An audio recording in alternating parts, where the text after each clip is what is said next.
आयना और मंत्रा, तीनों चीजें राहुल, सिमरान और विक्रम के पास थी। अब वक्त आ गया था भूत का सामना करने का, लेकिन उनके दिलों में एक अजीब सी बेचैनी थी। वो जानते थे कि भूत बहुत शक्तिशाली है और वो उन्हें इतनी आसानी से नहीं छोड़ेगा। उन्होंने डिसाइड किया कि वो रात होने का इंतजार करेंगे। रात में भूत और भी शक्तिशाली हो जाता है और तभी यू से हराना मुमकिन है।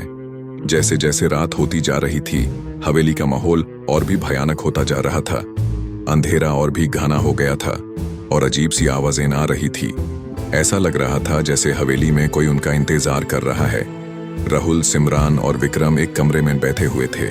उनके हाथों में तलवार, आईना और मंत्रा था। वो एक दूसरे को देख रहे थे और उनके दिलों में डर और एक्साइटमेंट का मिक्सचर था।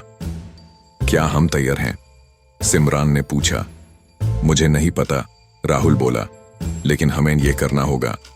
अगर हमने भूत को नहीं हराया तो वो हमें कभी नहीं छोड़ेगा, विक्रम ने कहा। रात हो गई थी। हवेली में सन्नाटा छा गया था। सिर्फ हवा की आवाज आ रही थी जो पेड़ों की शाखों से टकरा रही थी। अचानक एक अजीब सी आवाज आई। ऐसा लग रहा था जैसे कोई उन्हें बुला रहा है। कौन है वहां? राहुल ने चिल्लाया। कोई जवाब नहीं आया, सिर्फ आवाज की गूंज। आवाज धीरे धीरे बढ़ती जा रही थी। ऐसा लग रहा था जैसे कोई उनके बिल्कुल पास खड़ा है। उन्होंने टॉर्च की रोशनी चारों तरफ डाली, लेकिन उन्हें कोई नजर नहीं आया। आवाज अभी भी आ रही थी। ऐसा लग रहा था जैसे वो उनसे कुछ कहना चाहती है। क्या चाहते हो तुम? राहुल ने पूछा। आवाज रुक गई। फिर एक अजीब सी हंसी सुनाई दी। मैं तुम्हें चाहता हूं, आवाज आई। मैं तुम्हें कभी नहीं छोड़ूंगा। राहुल समझ गया कि यह भूत है।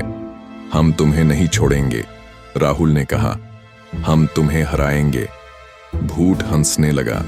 तुम मुझे नहीं हरा सकते, वो बोला। मैं बहुत शक्तिशाली हूं। हम तुम्हें हराएंगे, राहुल ने फिर कहा। हमारे पास तलवार, आईना और मंत्र है। भूत और भी जोर से हंसने लगा। ये सब चीजें बेकार हैं, वो बोला। तुम मुझे नहीं हरा सकते। राहुल ने तलवार उठाई। हम तुम्हें हराएंगे, वो बोला, और हम इस हवेली के राज को भी जानेंगे। भूत गुस्से में आ गया। तुम मुझे राज नहीं जान सकते, वो बोला। यह राज सिर्फ मेरा है। हम तुम्हें राज जानेंगे, राहुल ने कहा, और हम तुम्हें इस हवेली से भगा देंगे। भूत चिल्लाया। तुम मुझे नहीं भगा सकते, वो बोला। मैं इस हवेली का मालिक हूं। तुम इस हवेली के मालिक नहीं हो, राहुल ने कहा। तुम एक बुरा सया हो जो लोगों को अपने अंदर खींच लेता है। भूत और भी गुस्से में आ गया। उसने एक अजीब सी शक्ति छोड़ी। कमरे में अंधेरा छा गया। राहुल, सिमरान और विक्रम डर गए। उन्होंने एक दूसरे का हाथ पकड़ लिया। अचानक एक रोशनी हुई। भूत उनके सामने खड़ा था। वो बहुत भयानक लग रहा था। उसके आंखें लाल थी और उसके दांत नुकीले थे। राहुल ने तलवार उठाई और भूत पर हमला किया। भूत ने तलवार को रोक लिया। भूत और भी शक्तिशाली था। उसने राहुल पर हमला किया। राहुल गिर गया। सिमरान ने आईना उठाया और भूत की तरफ किया। भूत की शक्ल आने में दिखी। भूत डर गया। वो पीछे हट गया। विक्रम ने मंत्रा पढ़ना शुरू किया। मंत्रा की आवाज से कमरे में एक अजीब सी शक्ति पैदा हो गई। भूत कमजोर पड़ने लगा। राहुल ने फिर तलवार उठाई और भूत पर हमला किया। इस बार भूत तलवार को नहीं रोक पाया। तलवार भूत के अंदर घुस गई। भूत चीखा। वो गायब हो गया। कमरे में रोशनी आ गई। राहुल, सिमरान और विक्रम ने एक दूसरे को देखा। वो जीत गए थे। उन्होंने भूत को हरा दिया था। उन्होंने हवेली के राज को जान लिया था।